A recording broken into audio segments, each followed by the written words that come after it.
Hello and welcome to The Sound Architect. I'm Sam Hughes and this is the BAFTA Games Awards 2016. I'm Troy Baker and this is The Sound Architect. And this is Sam. Perfect. He's more famous than me.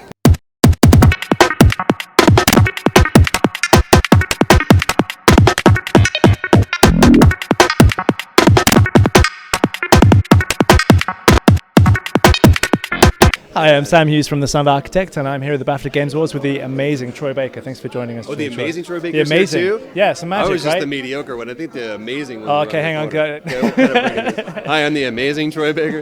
What can I do for you? Well, I have a random question first. Okay. One of my favorite parts of the Tales from the Borderlands is where the voice changer stops working, and you have to do a Patrick Warburton impression. Yes. So were you trying to do a sort of botched attempt at an impression while also trying not to do too good an impression? What's funny is I found out that Patrick was in the game after it had already been cast. Oh, okay. Patrick and I, the first time we ever met was on Scooby-Doo. He played the sheriff, and a lot of times I would have to do his scratch because he wasn't able to be there. Oh, right. So I ended up just doing a lot of Patrick Warburton for him.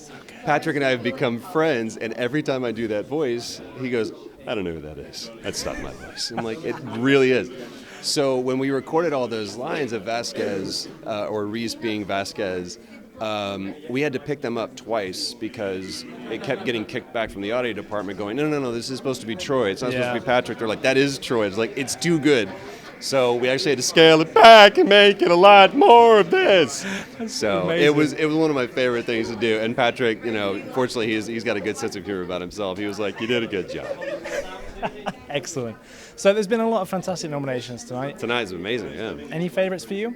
Well, I think Sam is having a pretty good night with her story. I think that is one of the most innovative games that I've seen, just from story, from a character perspective, game design. I think it was incredible. I love that Bloodborne finally got some love because that is their bastard. I just saw my friend June over there. They're evil people that designed that game, but it's a really, really good game. I love seeing that. For a long time we had a lot of big blockbuster AAA marquee titles that were getting all the awards, and everything that we're really seeing tonight are all indie games. Yeah, it's been a really fresh bunch. Ori and the Blind Forest, Her Story, Life is Strange, Everyone's Gone to the Rapture. These are all typically small games, which shows to me that if you make a good experience, it doesn't matter how big your budget is, how big your dev team is, how big your cast is. If you make a good story, you make a good experience, people will gravitate towards it, and ultimately it'll win all awards. And I think it's very apt that you were chosen to present the award of story because obviously you're in a lot of very story-driven games and you're very passionate about story, aren't you? Incredibly passionate. A lot of that comes from working with people like Neil Druckmann, Ken Levine, my friend Drew Holmes. There's some really good writers that we have, and people say, do you think it's as good as film? I'm like, oh, no. It's far superior. If you look at what's in the theater right now compared to what we're actually playing on the consoles, there's no competition. You're not talking about Batman versus Superman, are you? Oh my God. Can you imagine if... no, I don't even want to. You know what? We're having such a good night tonight. Let's not bring each other down. Let's not cry into our bowl of nerd Wheaties. Terrible.